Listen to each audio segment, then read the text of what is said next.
ప్రస్తుతం చూసుకుంటే 2024 ఎన్నికలు ఏ సర్వేలు చూసినా ఎటు చూసినా పల్స్ ఎవరికి అనిపించట్ల. అటువంటి పరిస్థితుల్లో ఎన్నికలు రాబోతున్నాయి రేపటి నుంచి.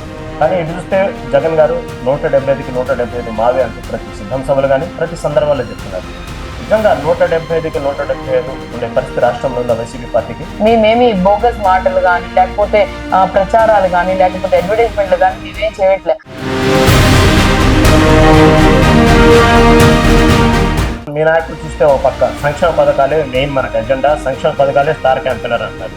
ఈ పక్క చూస్తే గతంలో తెలుగుదేశం ప్రభుత్వం ప్రవేశపెట్టిన పథకాలు 100కు పైగా తుంగలో దొక్కేశారు, దాన్ని మూలపడేశారు.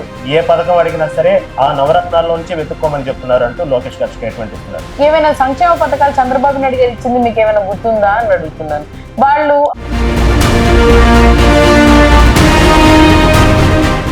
రంజాన్ నెల వచ్చిందంటేనే తెలుగుదేశం పార్టీ ప్రకటించిన రంజాన్ తోఫా కానీ కొన్ని ఇంకా పథకాలు, షాదీ ముబారక్ ఇలాంటి పథకాలు వైసీపీ ప్రభుత్వం వచ్చిన తర్వాత ముఖ్యంగా మైనార్టీస్కి అన్యాయం జరిగింది. మైనార్టీస్ అందిన పథకాలు అందలేదు. రంజాన్ మంత్ వస్తేనే మైనార్టీస్ గుర్తు రావాలా?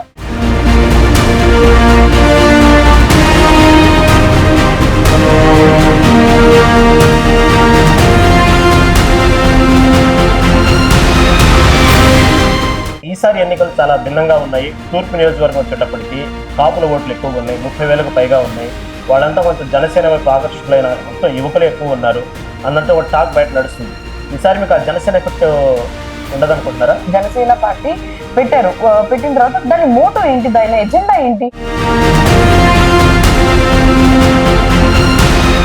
ఖర్చు విషయంలో తొందరగా ముస్తఫా గారు అంటే వదిలేస్తూ ఉంటారు, కానీ మీ దగ్గరకు వచ్చేటప్పటికి ఒక ఫైనాన్షియల్ ఖర్చు విషయంలో కానీ పెట్టే విషయంలో కానీ కొంచెం ఏదో 2,000 ఇచ్చి 5,000 ఇచ్చి ఆ రోజుకి రుణం తీర్చుకోండి. వాళ్ళకి కావాల్సింది నేను చేసి పెట్టాను అనుకోండి. వైసీపీ దౌర్జన్యాలతో బలైనటువంటి టీడీపీ కార్యకర్తలు, పార్టీ సమీక్షలు, సానుభూతి పరులు అలా ఎవరెవరు ఉన్నారో వైసీపీ అరాచకాలకు బలైన వాళ్ళు మొత్తం నా రెడ్ బుక్ లో ఉన్నారంట. అలాంటి రెడ్ బుక్ లో తూర్పు నియోజకవర్గం ఉందా? నాకు తెలిసి లోకేష్ గారు వాళ్ళ పేర్లే రాసుకొని ఉండి ఉంటారు.